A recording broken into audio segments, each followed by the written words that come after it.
Coming up. Three most influential TV shows. When everybody looks back, they're looking back at this time as a golden time. TV was the big thing, and that was our babysitter, our de facto parents. Our fireplace. So many people, you know, of every age have watched it, and it's timeless. You're listening to The Pod Couple, where John Amisotti and Barbara Lippert debate all things media culture.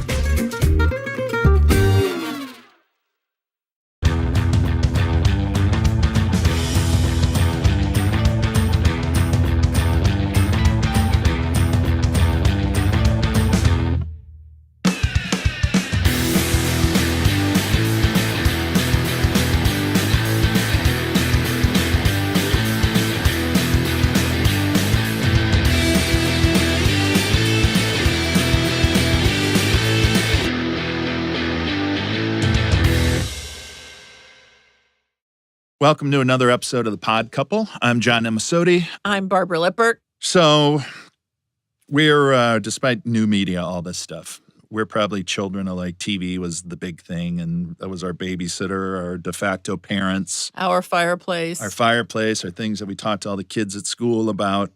TV was a big part of our lives. It influenced us. Let's talk about what were...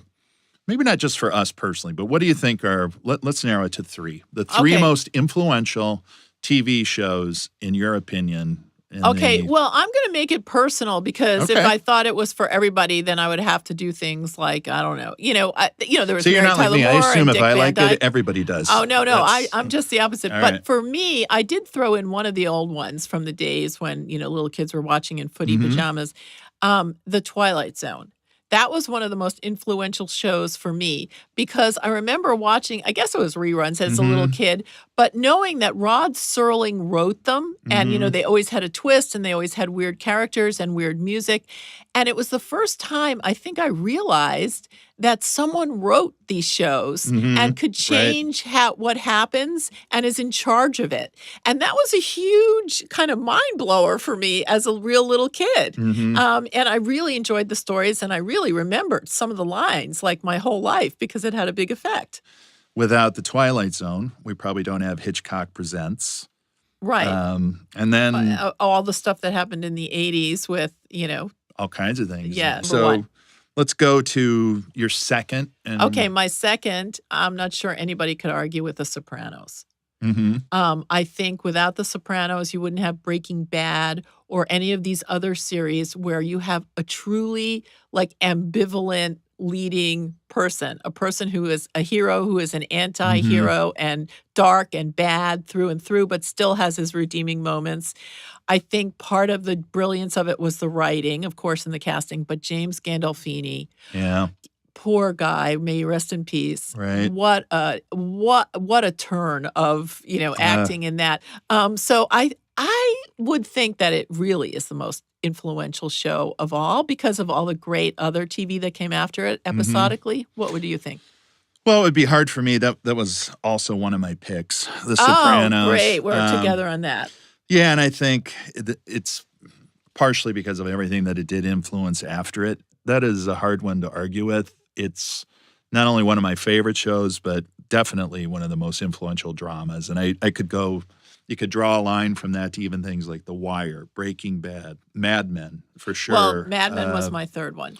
Right. Matthew Weiner, who was the showrunner, actually was a writer on The Sopranos, and he's got his way in. He got his writing contract on the base on the strength of the pilot for Mad Men, which he had done many years earlier. And then they finally, he finally sold it and did it. But you have to argue that, again, the same kind of, anti-hero at the center and exploring mid-century American life, which when everybody looks back, they're looking back at this time as a golden time. It was a great show. I mean, I'm not sure I'll agree with you on it being one of the most influential because I think it was a product of The Sopranos in a lot of ways. It would probably be in my top 10, to be honest. Yeah, So, I could see that. So we have one that we share for sure, The Sopranos. If I had I'll actually go back to almost the start of TV, if we're talking about most influential. And whether you think it's funny not now, I Love Lucy was definitely was the show. That was like must-see TV of its time, and And it still is. So many people, Yeah. of every age have watched it, and it's timeless. we talked about The Sopranos, so definitely on I my Love list Lucy. of dramas. The third pick, that gets really hard, and I could go two ways on that.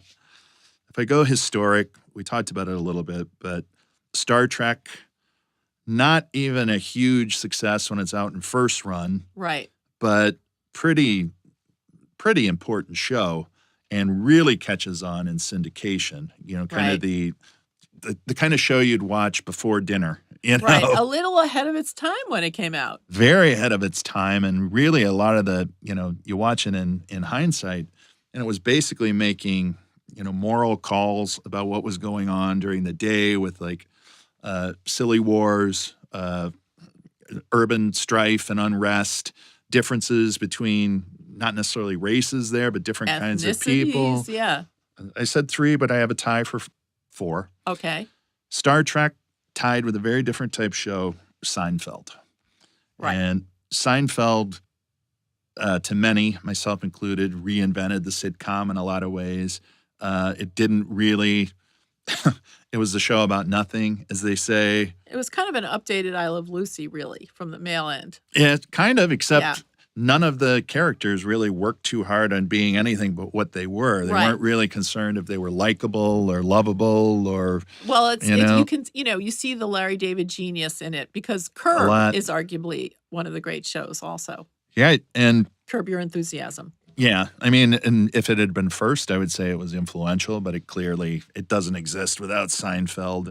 One of mine that I almost included because I think it was so influential is Mary Tyler Moore. Oh, Because yeah, very that was true. a great sitcom at a time of tremendous change for women. Right. The song started out, "You Might Just Make It After Right. All." They couldn't say that she was divorced. Right. They had to make her single and and running away from an engagement. hmm And it was the first one that showed that your work family is your family. Right. That you've moved all over the Right. country for your work, that you spend all your time at work, and that these people are, for better or worse, your family. Right. And that didn't exist before then.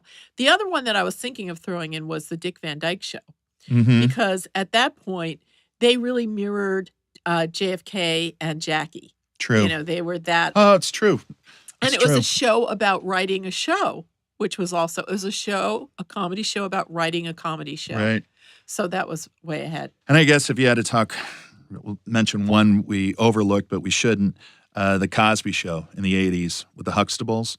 Not just a great show, but what a defining show in so many ways. Changed perceptions, changed reality. It was a show that, finally everybody could watch, and they happen to be African Americans. Right. And all different kinds of African Americans Right. with all different problems and that were covered Right. very well. Like, Yeah, just a great show, and I think we sometimes forget a little bit about it now. It's a shame that its reputation or its memory gets stained a little bit by the scandal that A happened lot. many years later. But well, it's not many years later.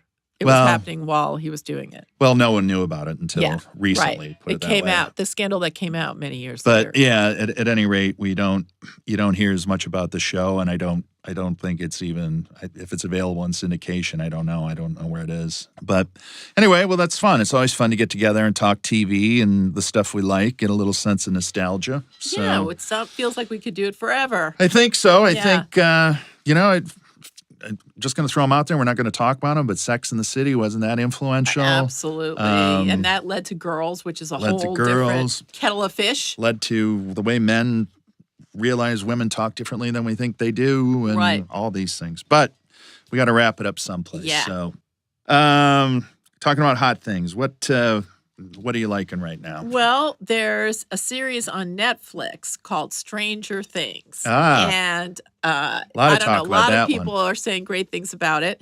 It's like a combination Stand By Me and The Goonies and E.T. It's like, an 80s extravaganza of Yeah. nostalgia, but it's also like science fiction-y.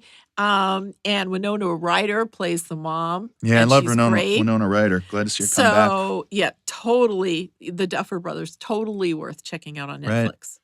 We talk a lot about different things on Hulu, on Netflix, on Amazon Prime.